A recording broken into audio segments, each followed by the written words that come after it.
It is 13 May 2024, and you are done with your schoolwork. Correct or incorrect? Correct. All right. Well, I'm here with Jeremy Weaver, and I'm just congratulating him on a bunch of future life plans, and we'll get to talk a little bit more about you and your story. Can you give me like a 2-minute lowdown? Who are you? What are you about? Where are you from? All the details.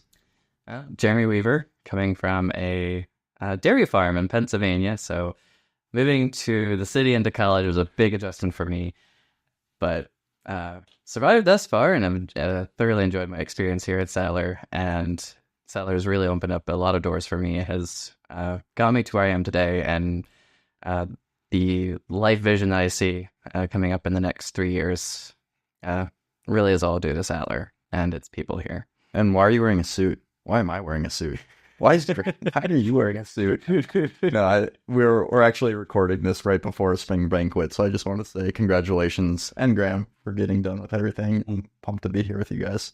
All right, Jeremy, I've got some questions prepped from esteemed Dr. Lehman. He regrets not being able to do his interview himself.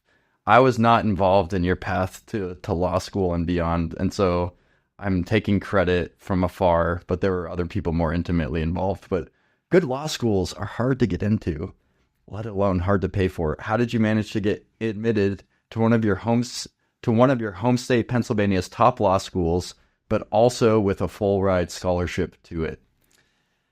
And where you just tell us where you're going. So I'll give you the full university name. It's Villanova University Charles Widger School of Law, which is a mouthful sometimes. So I just say Villanova Law. Yeah, it was quite the process. Way back when I first started thinking about it, I was with a business law course under Dr. Michael Miller. And I remember asking him, it's like, do you think I could do law school? And he told me, yes, I think you can. It's going to be expensive, though. And so I started, okay, you know what, I don't really want to do this. And I'm like, you know what, I think it's my next step. I'm going to try it out. And of course, had some intermediary steps and decision points. But the one nice thing that he talked about, and then also with Dr. Lehman, they both talked about kind of the process of applying, and starting with the LSAT. And so I spent, I should look the number, but I think it was over at least 100 hours studying for the LSAT, and actually ended up taking it twice to kind of get to a score that I wanted. And so just countless hours of studying for that, and just practice test after practice test. I think in about the week leading up to it, I would take a practice test every single day, which is 2.5 hours long. How long? How many days?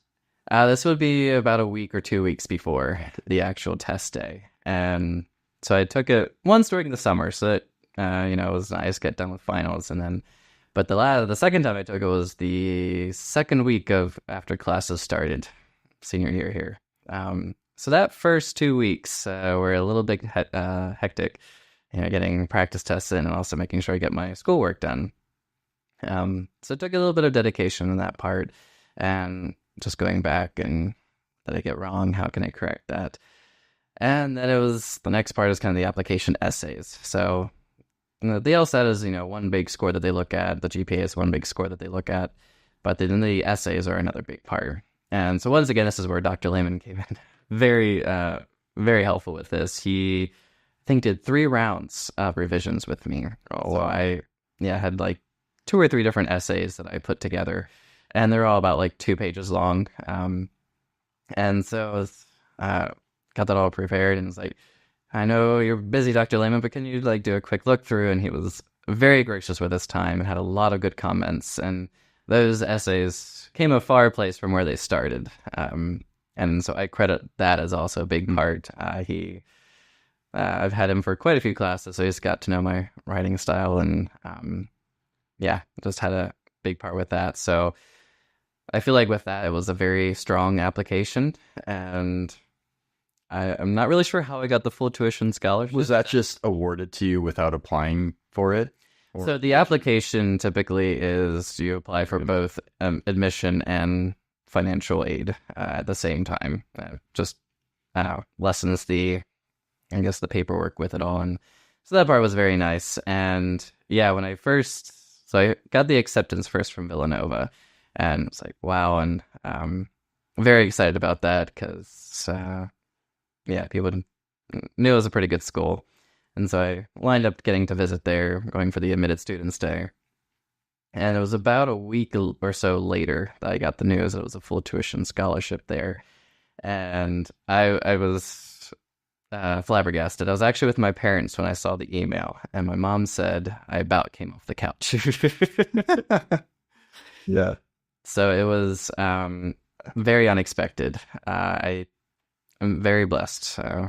Thanks be to God for that, because I feel a lot better about going to a law school now. And my parents said that it seems like a sign I was meant to go. Yeah. And can just see God opening doors.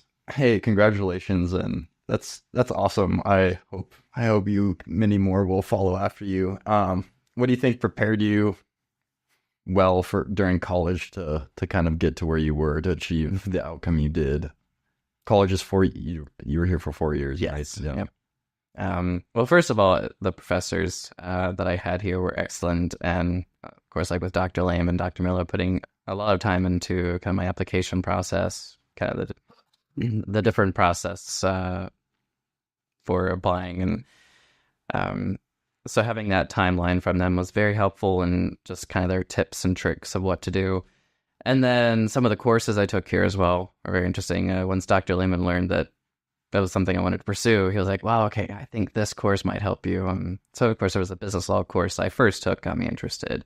Then he had several history courses lined up that really talked about constitutional law and getting into some different specifics with that. And so I see, yeah, the course material just really helping me to prepare. And I know all law schools say that we really know nothing when first going in, so I guess I have to retrain how I think and study, but don't do that. I'm just kidding. So I owe in large part to Dr. Lamb and Dr. Were there any did you do anything unique in comparison to your classmates, like wake up early or stay up late and all those things? I'm sure you put in some extra time above and beyond, is my assumption, but yeah, the large part where it was they're up early or staying up late is with the studying for the LSAT. That takes a lot of time, especially if you do a full practice test. It's like 2.5 hours of your day right there that you have to be in the zone.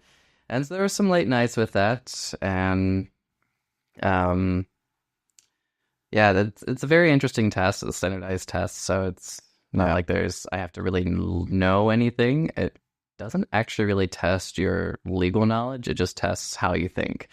And so it's how do you analyze, and so it's a lot of mental power taking that test. I'm sure.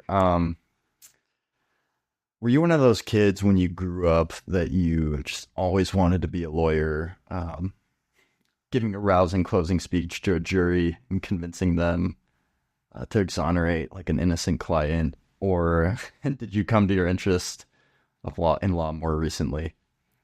Very recent. I think all things considered. It wasn't, it was really only my sophomore year here at Sattler that I started to seriously consider it. I had never given it a thought before that. For me, just moving to Boston, a big city, was a big step for me. And then all of a sudden, like, oh, I could actually start thinking about law school. So it's kind of different steps. It was, as I mentioned, in the business law course, got me interested. And then through that, I got an internship experience with a small law firm on the outskirts of Boston. And so it was kind of a little bit was like, do I, don't I, would I really fit into this? And so step by step, it just started to fall together. And I just moved into studying for the LSAT and ended up doing that twice, getting to the score that I wanted. And I was like, well, I think this is the next step. It feels like this is where God is leading me. And I started to see a lot more possibilities with it. And it's like, well, we'll do the applications and we'll see. And yeah, got into Villanova. So seems like the next step. It's a gorgeous campus. I told you before I visited. One of my roommates went to law school there, so I'll connect you guys.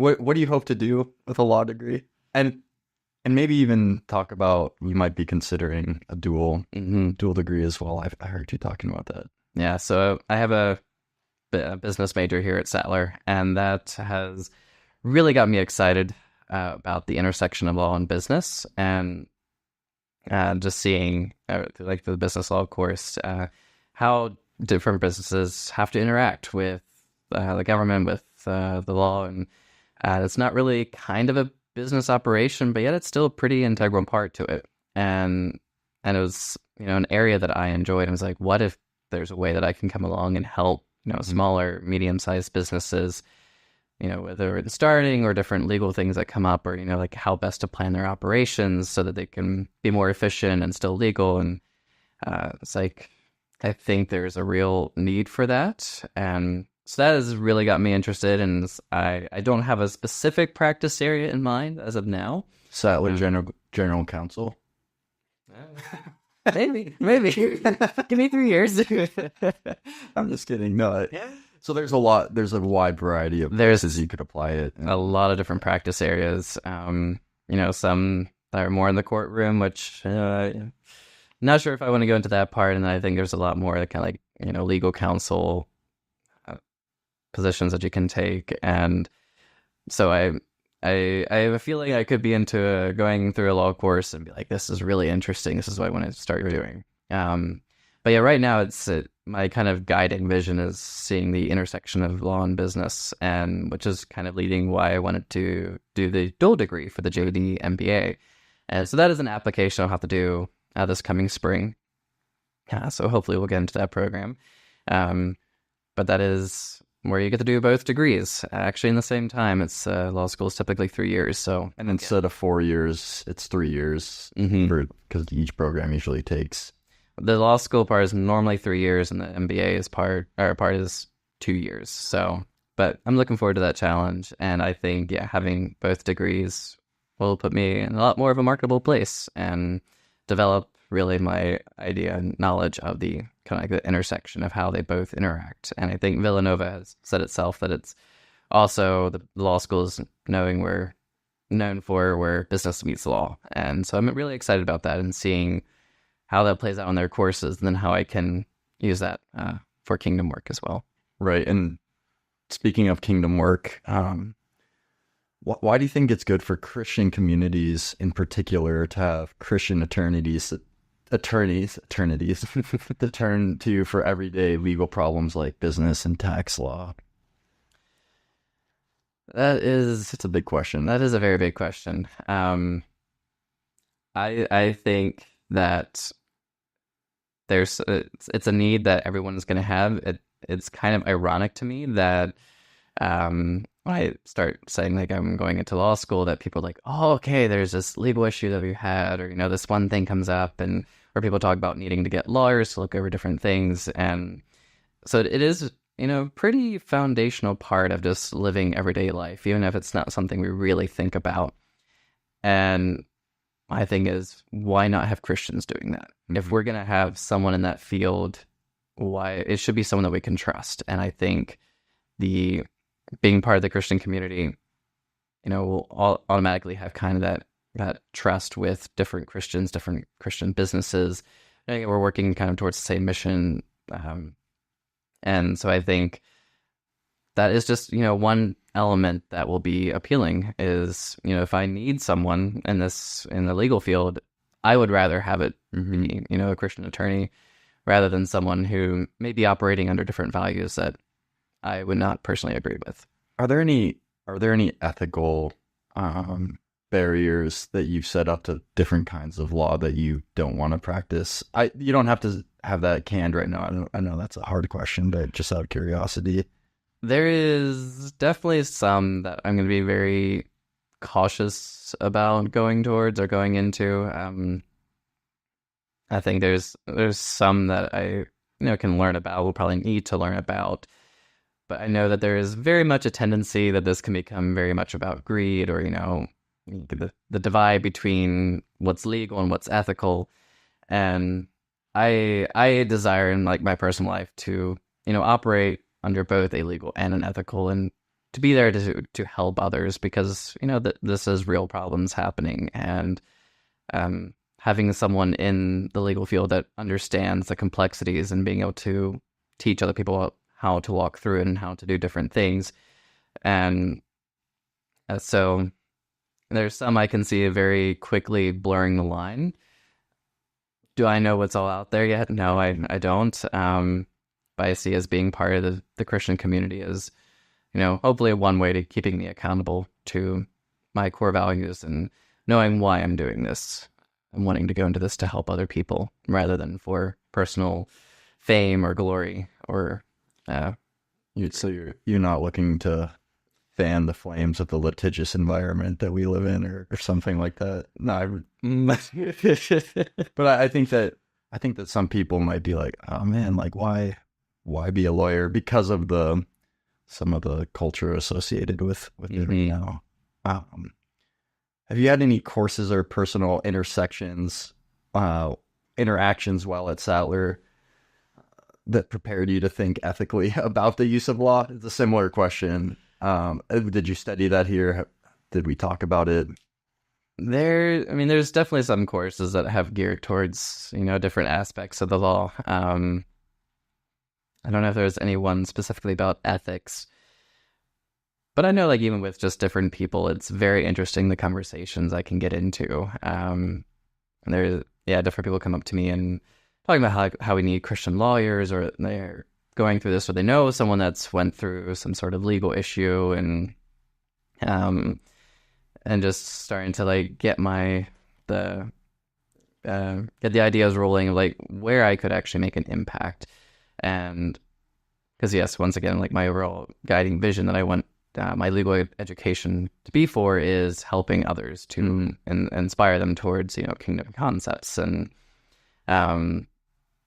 so it's always going to be raising questions about what's legal, what's right. And so I really hope that my work will be able to be a witness to show that this is how Christ would be doing, resolving different disputes, or, planning for the future in some sort of way, or, planning it, or making sure that we don't skirt around the legal edges or, operate in the gray area, but that we can actually, hold out firm and be a solid rock and say, like, this is what we're going to stand for. And even if it comes at a cost to us, or, different ways that you can do business as a Christian, helping those businesses. It's, that's what I want my guiding vision to be for my life. Right. My assumption is, I know you didn't say this, but you studied some biblical classes here because we have a rigorous and excellent biblical core curriculum. But seriously, we were talking about the compounding interest of being familiar with the scriptures, and that serving as probably the guiding post to how to think about ethics in our careers and day-to-day decisions. So I'll be praying for you to use that as like the guide pole, right? The scriptures, they're important. Maybe you can become like never mind. Are there scripture lawyers that help us interpret scriptures? I'm just kidding. That's theologians, right? And then I'd like to just end with a couple of just like interesting thought processes I've been having. So I do a lot of student recruiting, so this is a selfish question. A lot of people, when they look at like what they want to do and they say, hey, I want to be a lawyer, they look at Sattler, no pre-law, no law major, and yet we have sort of a liberal arts stake with a set of majors. Do you feel like you're going to be pretty well prepared even though you didn't specialize in your undergrad, and so you're able to go on to law school even though we don't have a pre-law program? What are your thoughts with that and how you think about that? Definitely very prepared. The interesting thing about going into law school is you really don't need the pre-law degree to your name. They do like diverse perspectives, and so getting kind of different backgrounds thrown into the mix still will make you a viable candidate. I'm sure, pre-law programs might help in some situations, but being able to show that you're working towards something, because I think, and working with the application essays, it's why are you doing this? And they're kind of wanting to see what brought you to law and why you're pursuing law school and, what you think you can do with that. So I think, that's going to be a big part of it is showing that you're a hard worker and, getting good recommendation letters for that, putting the time and effort into the LSAT and, scoring well is definitely going to be one factor. But yeah, they tend to say that you really don't need all that much training to be going into law school, that when you show up is when they're going to really start training you, is what I've heard time and time again from visiting the different law schools. And so I think with that, Sattler has really prepped me well for it, not only with, classes relating to the content, but, just getting into different projects, being able to explore, a business major for me, and then establishing the personal connections with the different professors that end up writing my recommendation letters and played a huge part in my application. And so really a lot of it goes back to them and them guiding me through the process. So in that part, Sattler has done an exceptional job with it all. Hey, can we quote that? No, I'm just kidding. Yeah, I just want to say we wish you so much of the best in applying the kingdom principles within the environment you're going into. And I think one of the major hypotheses in founding this institution is that we could do that. And we wish you nothing but the best. And we do have a banquet to get to, so I know I don't want to keep us too long, but congratulations and thank you. Yeah, it's phenomenal, and praise God for the opportunity, and let us be faithful and He'll make the difference.